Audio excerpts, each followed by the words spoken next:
means you have been adopted. ìyẹn túmọ̀ sí pé a ti gbé ọ bí ọmọ. Verse 2. ìkejì. Olùfẹ́.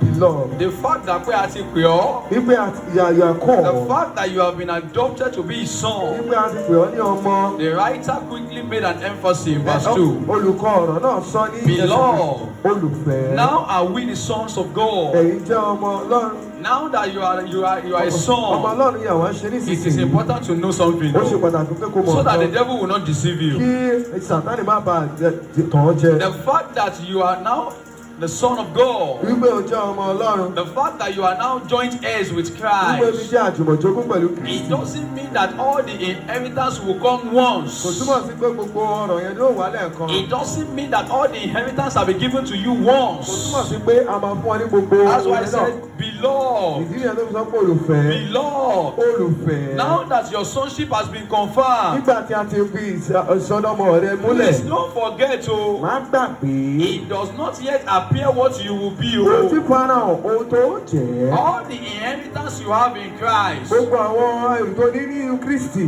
it will not appear kò kàn ní once. wálẹ̀ kan náà. So don't allow the devil to deceive má you. yẹ kí ẹ̀sìn kó tàn ọ́ jẹ. It will come in process. yóò wá ní ìpele. It will come in seasons. yóò wá ní ìgbà. Everything that will make you a child of gbogbo God, tí ó sọ ọ́ di ọmọ Ọlọ́run. it will come in times and seasons. yóò wá ní ìgbà àti àkókò. But the fact that you have not entered into that season nítorí pé ò tí wọnú àkókò náà. does not mean you are not a child of kò God. túmọ̀ sí kò kì í ṣe ọmọ Does Ọlọ́run. not mean that God does not love kò you. túmọ̀ sí pé Ọlọ́run kò fẹ́ràn rẹ. There is no responsible parent kò sí òbí tí ó ṣe déédéé. that will hand over an automobile vehicle to a 5-year-old tó boy máa gbé ọkọ̀ fún ọmọ ọdún márùn-ún. because you love your son. nítorí pé o fẹ́ràn ọmọ rẹ. You will now give him an automobile car to go and ride at age 6. ó wà fún un ní ọkọ̀ láti lọ wà ní You ọmọ will be ọdún mẹ́fà. releasing everything you have ó máa fi fún un tó o ní. that belong to your tó son, jẹ́ ti ọmọ that rẹ. belong to your tó daughter. jẹ́ ti You ọmọbìnrin will rẹ. be releasing it as your daughter grows. ó máa fi fún bí ó bá ti ń dàgbà. That is why there are some things you've been asking God for the past 2-3 years. èyí ni àwọn kan tó ń béèrè láti bí ọdún méjì He mẹ́ta has not sẹ́yìn. given you. kò tí ì fún ọ. Not because he doesn't love kò you. ṣe nítorí pé kò fẹ́ ọ. So beloved, nítorí náà don't olùfẹ́. allow the enemy to deceive you má yẹ kí èṣù kó tàn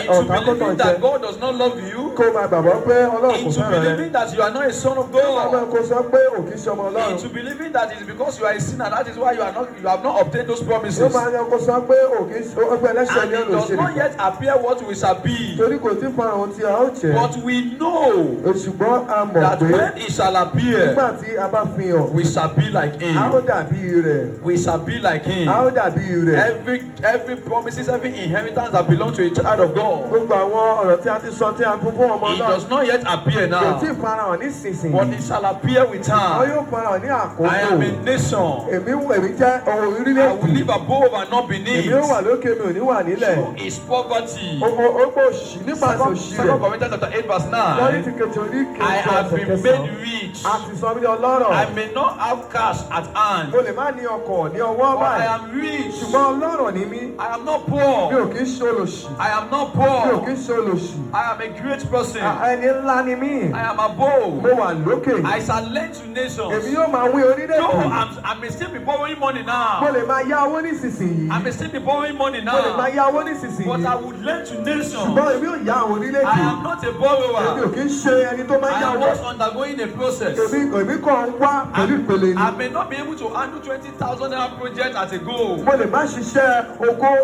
ogún náírà lẹ́ẹ̀kan But náà. I will not allow that to affect my mentality. ṣùgbọ́n mi ò ní jẹ́ kó fa ọ̀pọ̀ ẹ̀hàn nínú òye mi. My talent is not to be used in the village. a ò lè lo tálẹ́ǹtì mi nínú ahéré. Kì í ṣe inú ìletò ní talent tèmi My ti máa lò. talent cannot be used in the village. So this my talent will take me to the palace. Tálẹ́ǹtì mi yìí yóò mú mi lọ sí ààfin ọba. It does not yet Kò appear tí ì fi hàn in the life of Joseph. nínú ayé But Joseph. Joseph saw it. Ṣùgbọ́n Joseph rí Ó ní i. pé tí òun dúró. He said my wit stood. I am unique among my family Èmi members. yàtọ̀ láàrin àwọn ọmọ bàbá I am mi. unique unique among everybody in this Èmi church. yàtọ̀ láàrin gbogbo èèyàn nínú I church. am unique in my department. Mo yàtọ̀ nínú ilé ìwé I mi. am not an ordinary Èmi ò kí ń person. ṣẹni lásán. So he knew that Èmi mọ̀ bẹ́ẹ̀. he does not yet Kò appear tí ì fi hàn. while he was in the pit. Nígbà tó wà nínú kòtò, I did not allow pit kò jẹ́ kí kòtò to make him fall. kó jẹ́ kó ṣubú. We call it pitfalls. Kò jẹ́ kó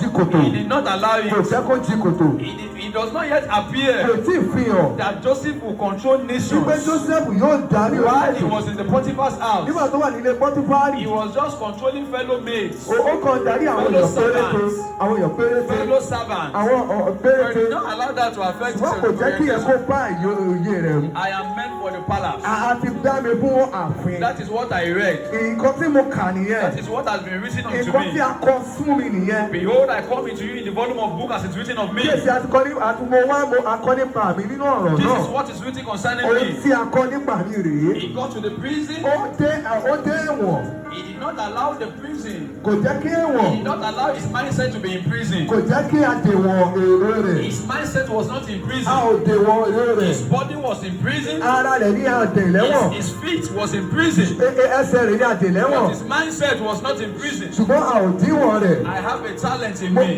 ní tálẹ́ǹtì I nínú can mi. interpret dreams. Mo lè túmọ̀ I àlá. am not destined to interpret dreams to butlers A alone. ò dá mi láti máa túmọ̀ àlá fún àwọn tó ń jẹ ẹran Breakers nìkan. of kings alone. Ṣùgbọ́n túmọ̀ àwọn tó máa ń jẹ My oúnjẹ fún real ọba. business is with the king. Iṣẹ́ mi gangan wà pẹ̀lú ọba. My real business is with the king. Iṣẹ́ mi gangan wà pẹ̀lú ọba.